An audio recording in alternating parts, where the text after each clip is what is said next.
तर मंडळी आज आम्ही हलवा घेतला होता, सरंगो मालवणी भाषेत एका सरंगो म्हणतात।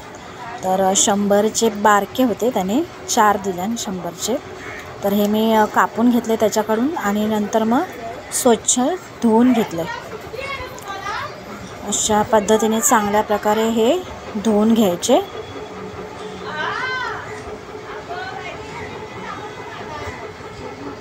तर हे बघा कसे मी स्वच्छ धुतलंय। तर अशा पद्धतीने तुम्ही पण स्वच्छ धुवून घ्यावा आणि त्यानंतर मग आपण पुढची प्रोसेस करूया। आधी मला स्वच्छ धुवू दे।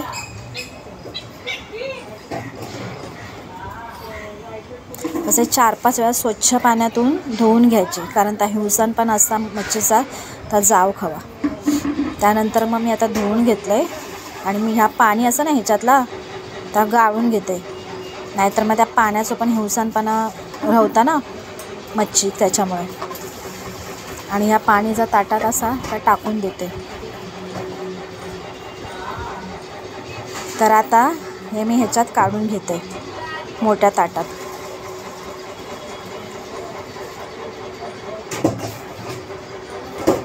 त्यानंतर मग अर्धा लिंबू होता तर मी पिळून घेतले।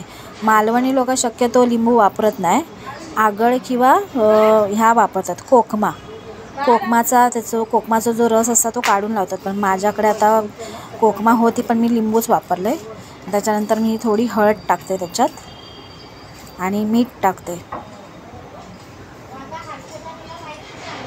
आणि त्यानंतर मग ह्यो लाल मसालो असा, ह्यो विकतचो मालवणी मसालो असा, त्यामुळे त्याचा जरा कलर लाल असा। आपण घरी करता त्याचा कलर लाल येत नाही। तर आता हे मी चांगले व्यवस्थित मिक्स करते।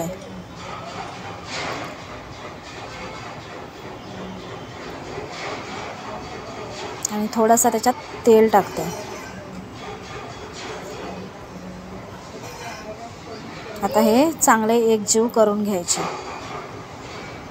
तर आता हे बघा मी मिक्स करून घेतलंय आणि ही डोके असं ती साईडला काढलंय, ह्याचा सार करूचा असा। तर ह्या बघा आता वाटाप घेऊया आपण सारासाठी। कांदो असा भाजलेले, टोमॅटो, खोबरा, धने असत, ही तिरफळ आहोत, ही लसूण असा, हळद, मिरची आणि चिंच असा। तर ह्या आता मी मिक्सरला बारीक लावून घेतले। कांदो भाजले होतो त्याच्यामुळे थोडासा काळपट दिसता वाटण। तर आता चला आपण फोडणीची तयारी करूया। टोप ठेवलंय, त्याच्यात तेल ओतले, त्यानंतर बारीक कापलेलो कांदो टाकूया। तर आता तेल गरम झाला, ह्यो कांदो टाकून घेते मी। आता कांदो जरा लालसर होऊन दे।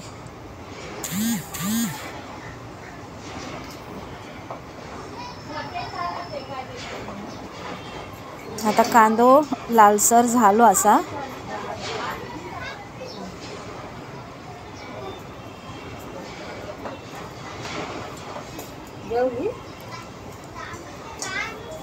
आता कांदो लालसर झालो बऱ्यापैकी। आता आपला वाटाप आपण त्याच्यात टाकूया आणि चांगला एकजीव करून घेऊया। आता ह्या वाटण आपण चांगला ढवळूया तेलातला, फोडणी दिलेला चांगला ढवळून घ्यायचा। तो मसालो आणि तेल एकत्र होऊ हवा, असं आता वरती एका साईडला दिसता नाही, चांगला एकत्र करून घ्यायचा। 1 मिनटं तरी आपण असा ढवळून घ्यायचा, जोपर्यंत साईडने असं मसाल्यात तेल सुटत नाही। आता तुम्ही बघू शकतास मसाला आणि तेल व्यवस्थित एकत्र झालं असं। आता आपल्याला जेवढा पाणी हवं असा ना तेवढा आपण टाकून घ्यायचा त्याच्यात। तुमका किती पातळ हवं घट्ट हवं तेवढा पाणी अंदाजे टाकायचा।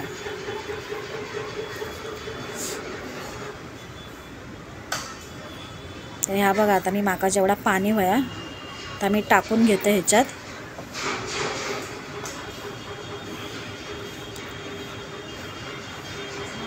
तर आता ह्या बघा मी पाणी माका जेवढा हवं तेवढं टाकून घेतलंय।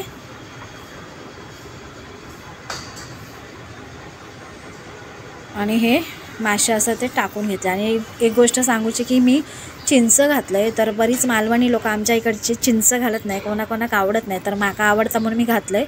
तुम्ही कोकम पण घालू शकता. आता मी मीठ टाकते ह्याच्यात. आता मीठ टाकलं आहे. आता आपण ह्या कालवण शिजूक ठेवूया. आता बघा चांगली कालवणाक उकळी येईल असं, तोपर्यंत आपण भाजक्या माशाची तयारी करून घेऊया. तर ह्या बघा मी काय काय त्याका साहित्य वापरतं त्या दाखवते तुमका.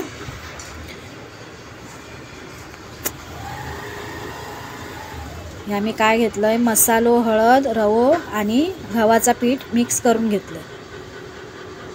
आता हे एकत्र करून घेतले. आता त्याच्यात हे मासे आपण चांगले एकत्र म्हणजे घोळून घेऊया पिठामध्ये त्या.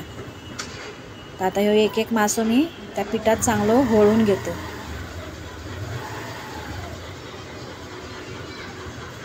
अशा पद्धतीने एक एक करून मी सगळे ह्याच्यात मासे घोळून घेतले. आता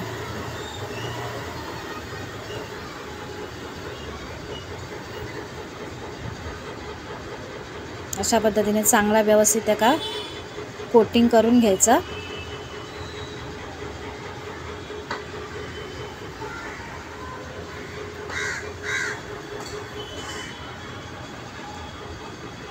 तर हे बघा मी आता सगळे हे मासे व्यवस्थित पिठात घोळून घेतले, व्यवस्थित त्यांना पीठ लावून घेतले. तर आता आपण कालवण आता बऱ्यापैकी म्हणजे होईल असा. आता मी बंद करते, म्हणजे झालाच असा शिजून.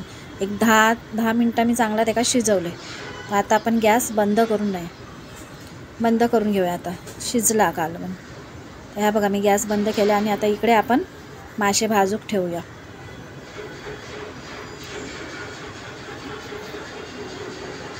आता मी दुसऱ्या कढईची गॅस पेटवले, तेल वतले तव्यावर. तेल गरम झाला. तर आता मी एक लसणीचं पाकळी असताना ती ठेचून त्याच्यात टाकते. हे बघा म्हणजे त्याका जरा लसणीचं फ्लेवर येतात तेलात आणि जरा बरे लागतात. आता तेल गरम झाला. आता आपण मासे टाकूया त्याच्यात.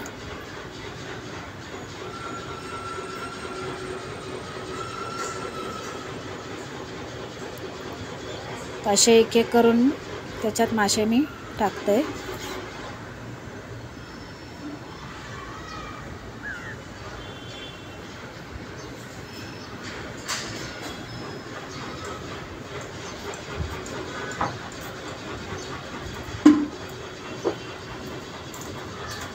आता जरा परतूया, कारण मासे टाकून माका जरा अर्धा मिनटं झालेली मी व्हिडिओमध्येच पॉज केलं होतं. तर आता आपण परतून घेऊया. एका साईडनी थोडे शिजले आहेत.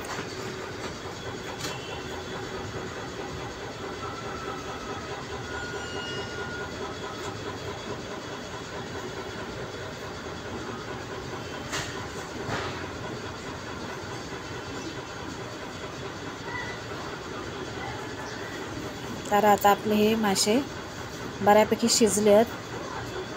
तर आता आपण हे काढून घेऊया.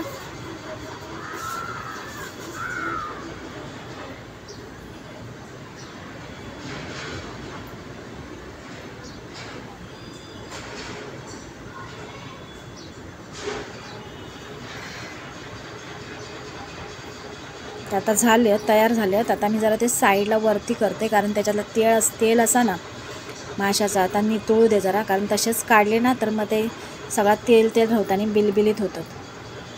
तर त्यानंतर मग आता आपण दुसरे टाकून घेऊया.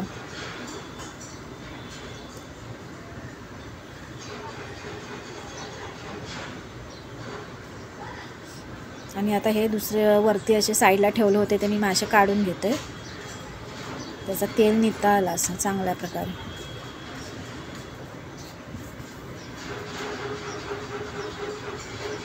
तर हे बघा असे मी काढून घेतले. हे बघा. तर आता आपले हे मासे फ्राय करून तयार असत. तर आता चला मी ताट दाखवते. हा बघा तुमका मी ताट वाढून घेतलं आहे. तर तुमका ही माझी रेसिपी कशी वाटली ती नक्की लाईक करा आणि कमेंट करून सांगा. आणि जर अजून तुमका जर कुठची रेसिपी जर माझ्याकडून तुमका हवी असाल तर कमेंट करून सांगा. आणि माझ्या चॅनलला लाईक करा, शेअर करा, सबस्क्राईब करा. धन्यवाद.